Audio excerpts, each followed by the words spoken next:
Welcome to the Gridiron Round-Up with your host, Randy Silver. Today we have your NFL Week 2 review, news, storylines, and game summaries. It was a fun week.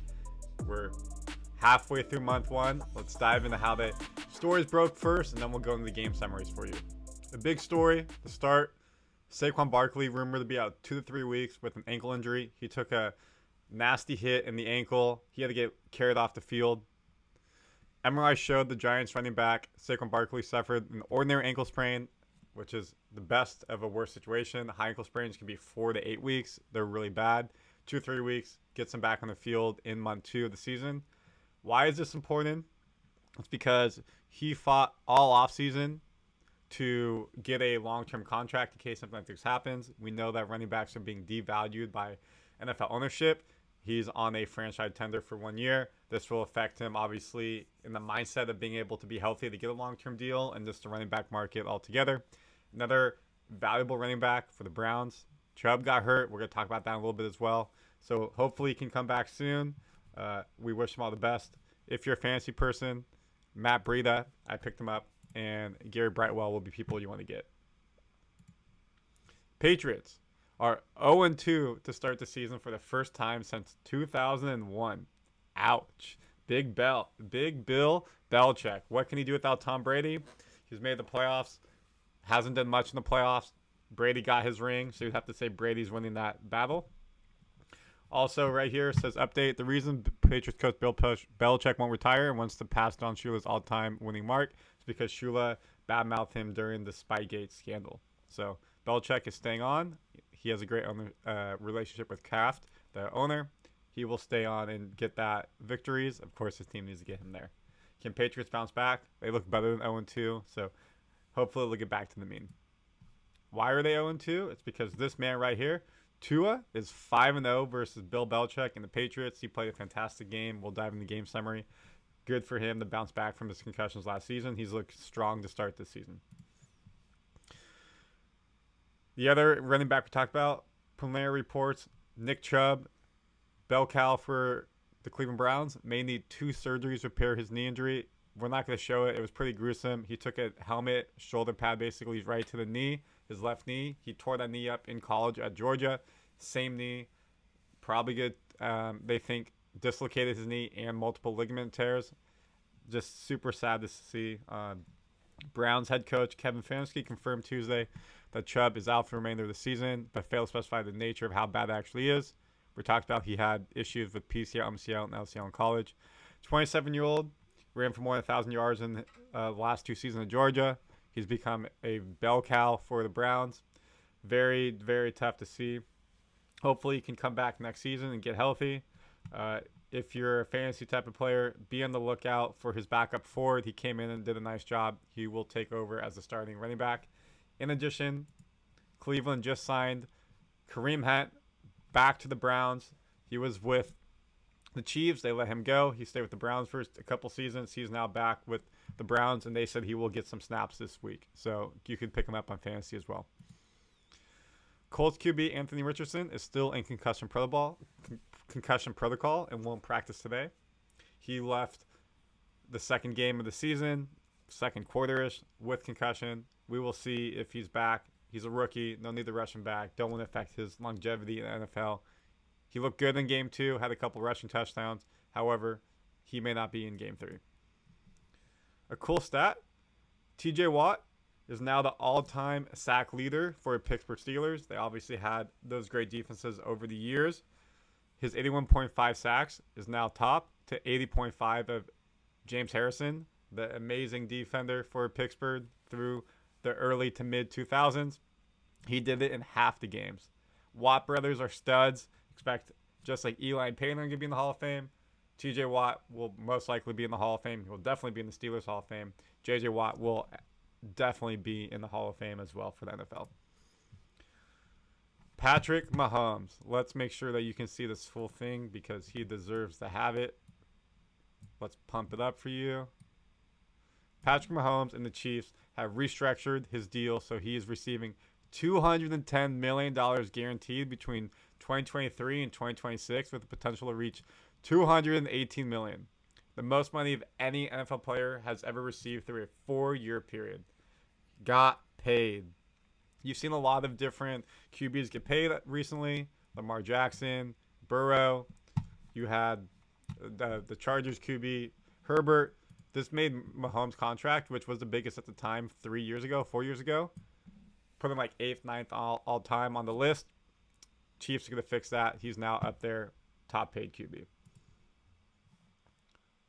OBJ has a minor ankle injury. Should not affect him from playing, just in case you're fantasy or you have him. Be careful about that. We'll talk about this game summary a little bit more. Giants complete the largest comeback in franchise history against the Cardinals.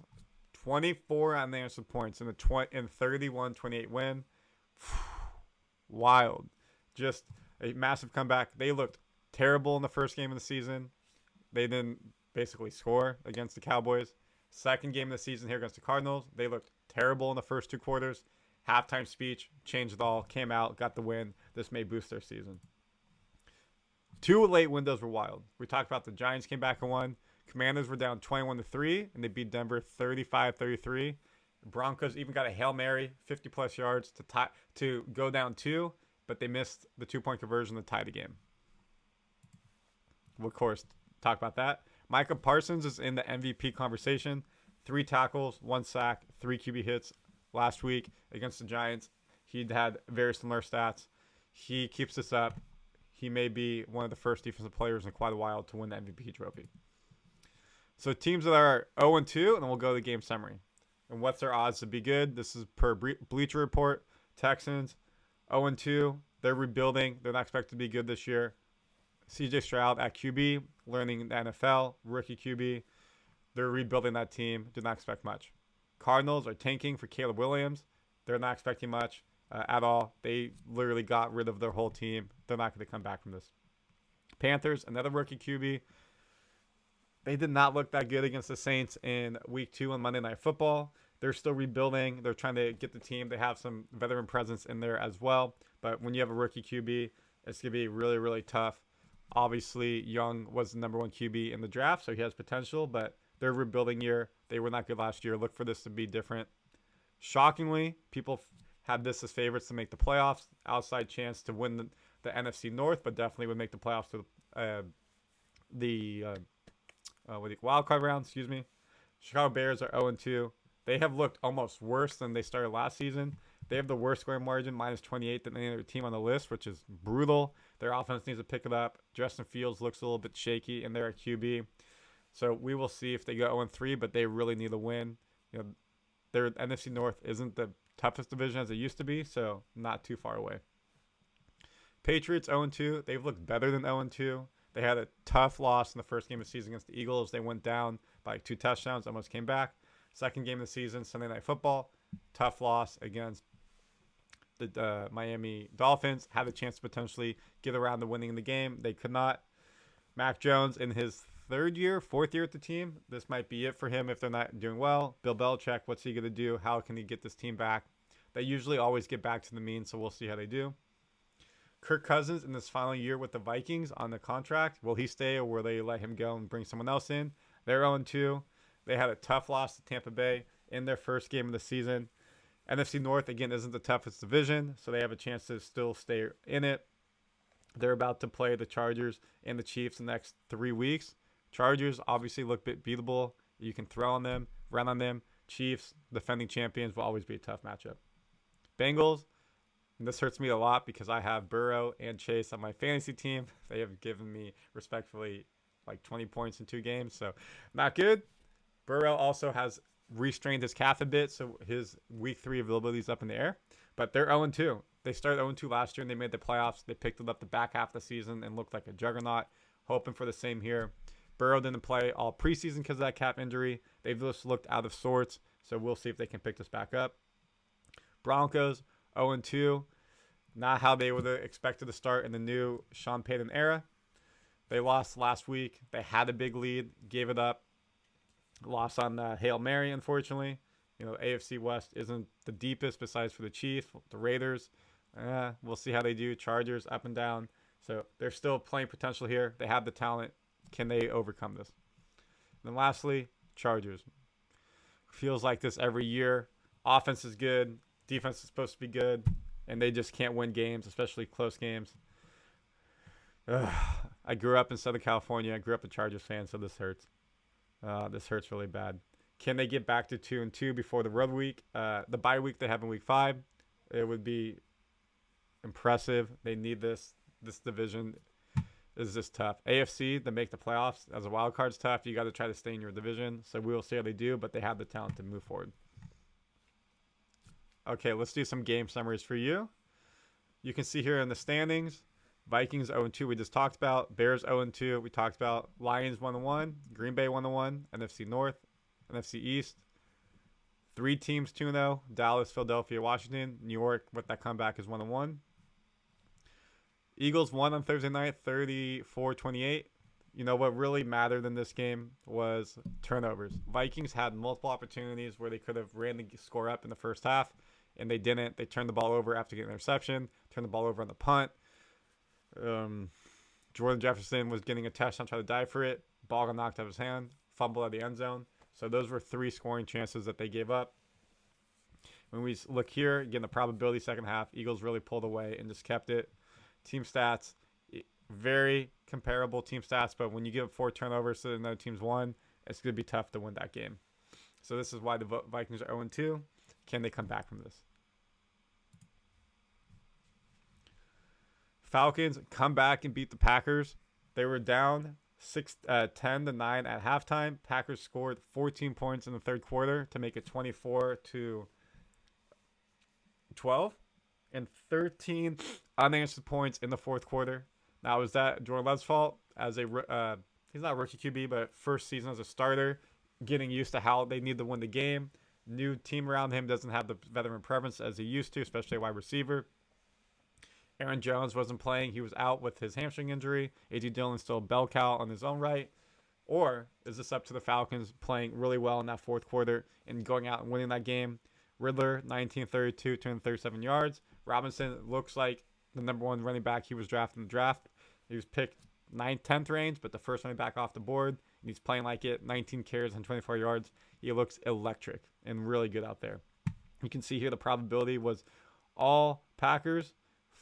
4th and 1 at Green Bay 34 and 6-49. Falcons got it. They had the potential, the probability to win it, and they went out and took that W. This puts Green Bay at 1-1, and the Falcons are 2-0. Saints are 2-0. Tampa's 2-0. Carolina's 0-2. So 3 teams in the NFC South are all 2-0. Surprisingly, you would not have expected Atlanta and Tampa to be 2-0.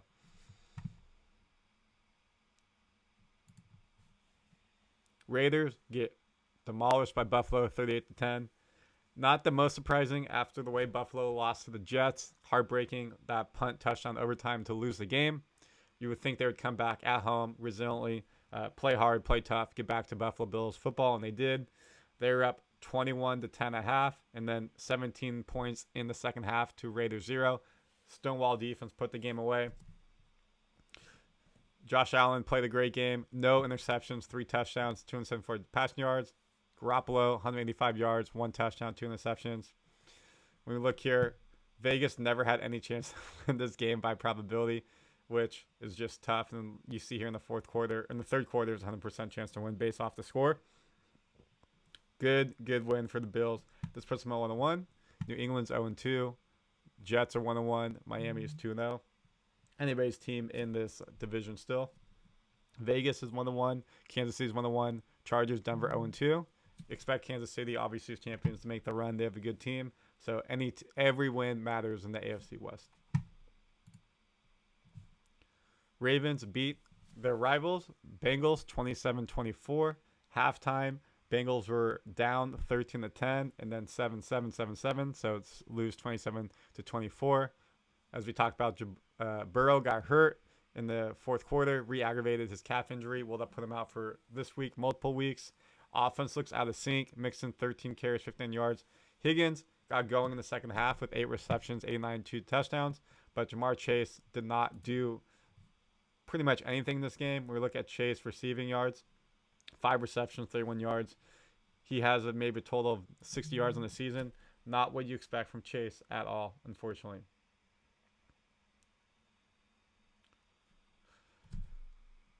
Higgins, Aguilar for Baltimore, 5 receptions, 63 yards. Nice day. Gus Edwards is now the starter, with Dobbins being hurt with his Achilles injury, unfortunately. 10 carries, 62 yards, 1 touchdown. Odell's looking more like a flyer. Zay Flowers played well here. Ravens 2-0.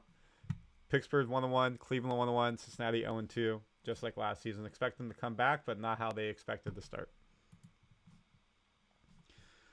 Seems like the Seahawks always have the Lions number. Seahawks win 37 to Lions 31. At halftime, it was 14-7 Lions.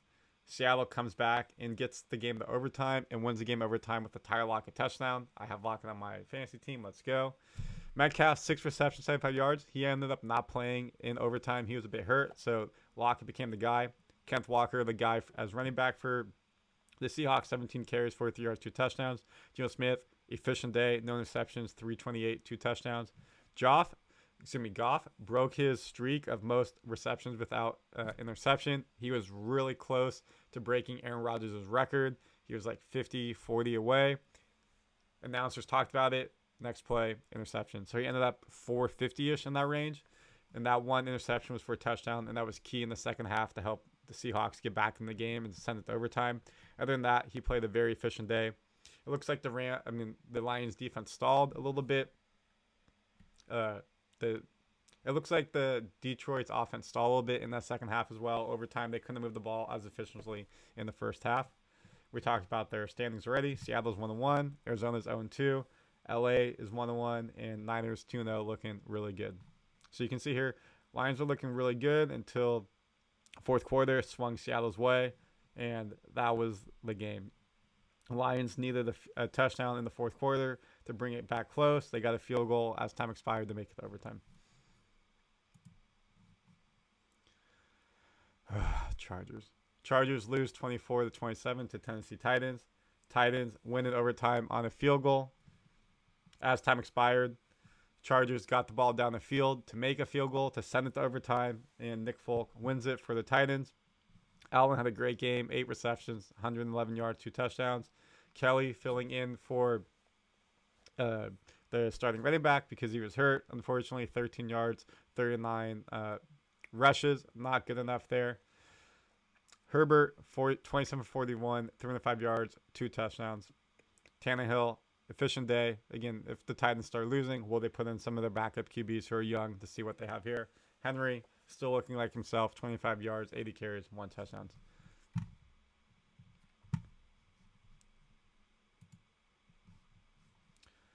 Tampa Bay beats Chicago 27-17.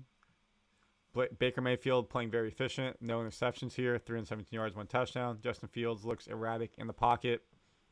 Tampa Bay, Mike Evans is balling, 107 yards, 1 touchdown, almost like he still has Brady back at QB. This really was Tampa Bay's game throughout. Chiefs won a tough game in Jacksonville. This game was hot. Both teams talked about how humid it was, the heat. Mahomes goes in, 305 yards, 2 touchdowns, 1 interception. Not his best game, but does enough. Lawrence, no touchdowns. Edmonton, no touchdowns. Jacksonville, Kirk, 11 receptions, 110 yards. The key of this game, Kansas City held Jacksonville in the red zone. You can see they gave up no touchdowns, just 3 field goals. That is massive. This is a defensive win for Kansas City. We know they're high-powered offense. Great for Kansas City to show our defense can win its games. Colts beat Texans 20 in a matchup of 2 top QBs taken in this draft. Again, Richardson did go out early with a concussion. Hopefully he's okay. Gardner Minshew, former Jacksonville QB, comes in. 19-23, 107 yards, 1 touchdown. Very efficient there. Pittman, 8 receptions, 56 yards. CJ Stroud, 384 yards throwing, 2 touchdowns. Very good performance for him. Just not a lot of weapons on the Texans team to win. This game was clearly, by probability, Indianapolis the whole way. Better days are coming for both these teams. Niners beat the Rams 30-23. 2 turnovers helped them win the game. Stafford, 2 interceptions. McCaffrey looking like MVP candidate. 20 carries, 160 yards, 1 touchdown. Deebo Samuels looked really good. Purity did not need to do much here, just be a game manager. The biggest thing of this story of the game, this field goal right here, 38 yards at this time expiring, made it 30-23. Why does that matter? The plus minus of the game was Niners -7. This made it a push. So any Niners fan who had bet the over, unfortunately, got the push. Anybody who was below the 7 got the push. Vegas ends happy. They take the money regardless. Giants come back and win 31-28. And we talked about Giants were down 20-0 at halftime and score 31 points in the second half to win 31-28. You have to applaud the offense for coming out. Daniel Jones looked like a leader out there. He was motivating the team. Barkley got hurt at the very end, but he did a lot to help them. Giants defense, their defensive coordinator was yelling and cussing. He was trying to get the team motivated. They did a good job in the second half to really limiting Arizona. And Giants right here score the last 4 times in the game. Touchdown, touchdown, touchdown, field goal. Now, can they do this against better team? We'll find out. This would be more of a Cardinals choke than the Giants win. Or if you're a Giants fan, you could say, hey, you came back and won this game. Jets, first game without Aaron Rodgers. Zach Wilson, 107-yard passing, 3 interception, 1 touchdown. They go against a really good Dallas defense. Tough call here. There will be better days. Dak, very efficient, no interceptions, 2 touchdowns. Pollard looking good. CeeDee Lamb had a nice day. Garrett Wilson is trying to be the bell cow with Zach Wilson. But when your QBs, your start is your best rusher, 5 carries, 36 yards, is tough. You can see that they were down 18-10 at halftime. You didn't need to go straight to passing. They could have rushed a bit more, but when you give up that many interceptions, it's tough. 4 turnovers to 0. You're not going to win that game. Now we got Sunday night to Monday night. Dolphins win 24-17 over the Patriots. We talked about Tua, 250 yards passing, 1 touchdown interception. Matt Jones, 231, 1-1. Mostert is looking like the bell cow for Miami. 120 yards rushing, 2 touchdowns, 18 carries. Waddle looked really good, 4 receptions, 86 yards. He did go in the concussion protocol, so he may be up in the air for week 3. We look at Tyreek Hill, 5 receptions, 40 yards, 1 touchdown. Game 1, he had 2+ yards reception. Much more down there with this game. Did not need to do a lot, but he got his touchdown. Miami was favored to win this whole way. New England was never really close. 17-3 at halftime. New England made a fourth quarter push. Miami maybe faltered a little bit, but they were not going to win this game. Commanders beat the Broncos 35-33. Sorry, this is afternoon game Sunday. Russell had a very solid game. 1 interception, 308 yards passing, 3 touchdowns. Sam Howell for Commanders, 300 yards passing, 2 touchdowns. He led the team back. They were down 21 to 14 at half. Come back and win. They get 21 points in the second half to the Broncos 12. They were down in this game pretty quickly. I think it was 14-0 or 14-3. It looked like a rout was coming, but no. Broncos did not keep the lead. You can see here that at one point they're in the second quarter, they were projected to win by 97% and slowly went up, came back to them, and then probability went to the Commanders. Commanders with 2 fourth quarter touchdowns, field goal for the Denver. They got that touchdown on the Hail Mary. Fantasy owners, if you're for Russell, probably stoked on that, but did not win this game. So now they're 0-2. Monday Night Football, Saints versus Panthers. Saints 2-0. Derek Carr 2-0 with the Saints in his first season there. 228 yards, 1 interception, no touchdowns. Not the best fantasy day. Was efficient.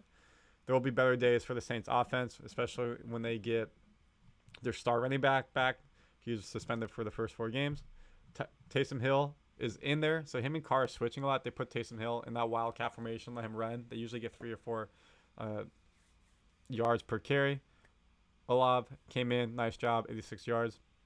Adam Thielen, 7 receptions, 54 yards, 1 touchdown. Miles Sanders, 14 carries, 43 yards. Bryce Young, 153, 1 touchdown.